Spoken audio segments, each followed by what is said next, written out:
Alors j'espère que vous avez votre café de bon matin, que le bon Dieu vous protège. Il y a une femme que tout le temps, elle me dit, Rabbi David, je prends le café avec vous le matin. Elle me dit, Rabbi David, le café du matin, il est un peu spécial. Je dis pourquoi? Elle me dit parce que le café du matin, on le boit avec un petit cours de 5-6 minutes.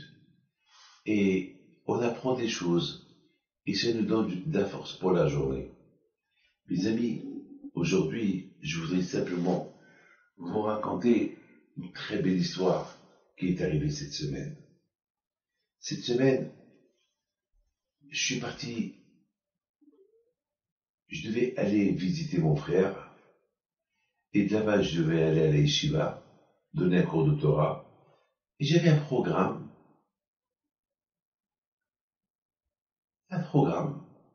Donc il y avait un monsieur qui devait venir me chercher de Jérusalem à Ra'anana, Ashdod, un programme que j'avais.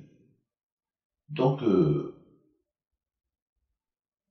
rendez-vous à la synagogue à 7h du matin.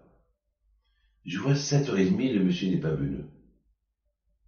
Alors on l'a appelé, il nous a dit qu'il était dans un embouteillage, et malheureusement, c'est pas possible qu'il va être à l'heure. Donc, tout de suite, il y a un monsieur qui me dit, Rabbi David, voilà, moi je vous accompagne à Ashdod. Bon, Hachem, j'ai eu de la peine, mais j'ai dit, merci beaucoup. On est parti à Ashdod. Et on devait arriver à Ashdod à 9h15. Bon, on va être un quart d'heure en retard. Mais je ne sais pas ce qui s'est passé. Et c'était un jour qu'il devait y avoir des grèves. En général, ça prend 1h15, 1h30 de route le matin, à cause de la circulation. Et là, on est arrivé à 9h moins 20. C'est de la folie. La route, on dirait que la route était vide, on n'a rien compris. Alors j'ai dit au monsieur, tu sais quoi? Viens, on va aller pèleriner mon père. On a le temps. On est parti pèleriner mon père. Après j'ai dit, tu sais quoi? Tes beaux-parents, ils sont enterrés à 5 minutes d'ici. On va marcher 5 minutes, on va pèleriner tes beaux-parents. Il était très content. Il dit, ben, ça va faire un grand plaisir à ma femme. Et en plus, la tsiat de mon beau-père, c'est la semaine prochaine. Donc, monsieur Saraf al-Rashalom. Donc, il va être, ma femme, elle va être heureuse que toi, Rabbi David, tu pèlerines son père et sa mère. Ils sont enterrés l'un à côté de l'autre. On est parti là-bas. Je dis, mais toi, tu peux filmer, tu envoies à ta femme. Ça va la rendre heureuse. Merci Rabbi David, j'ai pas osé vous le demander. Il fait un petit film. Voilà, on a fait quelques télim. Mais donc je dis, il est 9h moins 5, c'est l'heure pour que je suis chez mon frère. Et on est parti chez Rabbi Haïm, mon frère. Maintenant, l'histoire, elle est là. Avant qu'on est arrivé à la maison de Rabbi Haïm, mon frère, le téléphone, il sonne. C'est la femme du chauffeur, de M. Bessesson, qui a eu la gentillesse de m'accompagner à Ashdod, qui l'appelle, elle était en pleurs au téléphone. Alors, il me dit, pourquoi tu pleures? Qu'est-ce qui se passe? Il me dit, ben, je pleure. Ça fait un quart d'heure que je lis Télim à la mémoire de mon père et de ma mère. Et j'ai demandé à Hachem, donne-moi un signe que mon père, il va bien dans l'autre monde, que ma mère, elle va bien dans l'autre monde. Ça fait maintenant quelques années qu'ils sont partis. Est-ce qu'ils sont bien dans l'autre monde? Et je pleurais. Et voilà. Et j'ai demandé un signe. Et voilà, le signe, il arrive. Toi, mon mari, tu m'envoies un petit vidéo, un petit film que Rabbi David, il est sur la tombe de mon père et de ma mère en train de lire Télim. Quel signe je pouvais demander plus que ça? Hachem m'a répondu sur place. Le signe que mon père et ma mère, ils sont bien. Voilà, c'est pas possible. Alors moi, j'ai écouté l'histoire, j'ai dit, regarde comment Akadosh Baruch Hu est extraordinaire. Akadosh Baruch Hu est spectaculaire.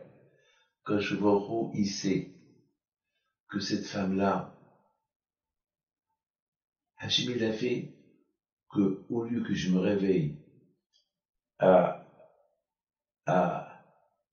6h30 du matin, je me suis réveillé à 5h du matin.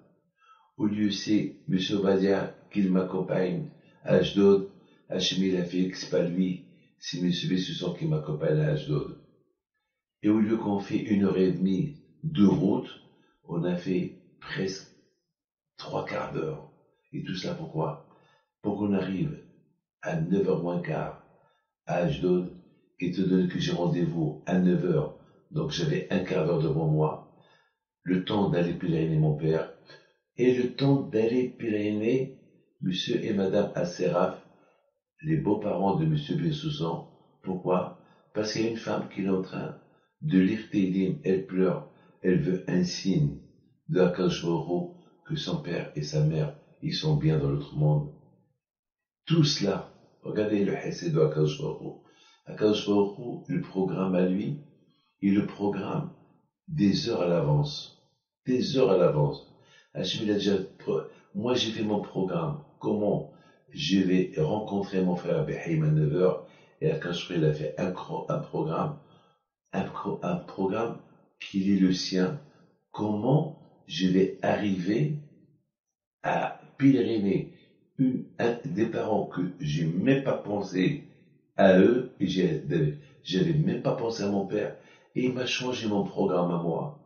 Tout cela pourquoi? Il m'a changé le chauffeur, il m'a changé tout mon programme, uniquement pour aider une femme, pour donner une satisfaction à une femme qui est en train de lire des livres et lui donne le signe qu'il demandait.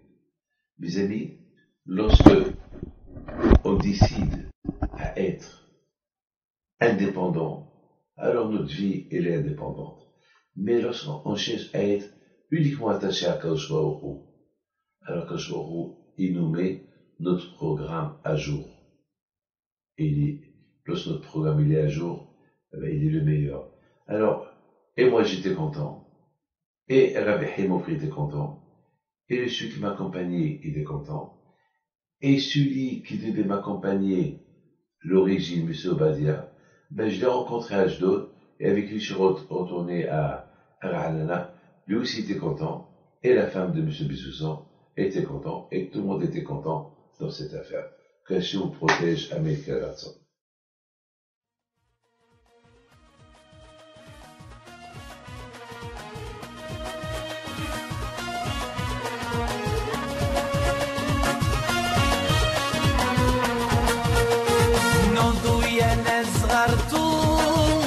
على ربيع حي بنتو وقف لنا زي خود